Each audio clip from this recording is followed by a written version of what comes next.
একটু আসো তো এদিকে। মা, আপনি আমাকে ডাকছেন? বৌমা, তোমায় ডাকছি না, শুনতে পাও না? আমার মাথাটা খুব ব্যথা আর কোমরটাও খুব ধরেছে, একটু আদা দিয়ে চা করে আনো তো। ও মা, আগে বলবেন তো। আপনি চা খাবেন? আমি এক্ষুনি বানিয়ে নিয়ে আসছি। মা, এই যে আমি চা করে এনেছি, নিন। হ্যাঁ হ্যাঁ বৌমা, দাও দেখি চাটা কেমন হয়েছে। ইমা, এটা কি চা কইরাছো? ইস, থু থু। মা, আমি তো আপনার জন্য চা বানিয়ে আনলাম।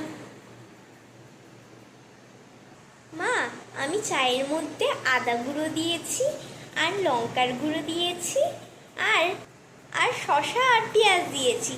আপনিই তো বললেন আপনার মাথা ব্যথা আর কোমর ব্যথা, তাই আমি এরকম চা বানিয়ে নিয়ে আসলাম। হায় রে আমার পোড়া কপাল, তোমায় একটু চা বানিয়ে আনতে বলেছিলাম, মাথাটার ব্যথা করছে খুব, ওই জন্য তোমায় চা বানিয়ে আনতে বলেছিলাম, আর তার সাথে কোমরটাও ব্যথা করছে। তোমার কি চা বানিয়ে আনতে বলেছিলাম, তুমি চা না বানিয়ে ওর ভিতর লঙ্কার গুঁড়ো, তারপর শসা পেঁয়াজ সব দিয়ে এনেছো।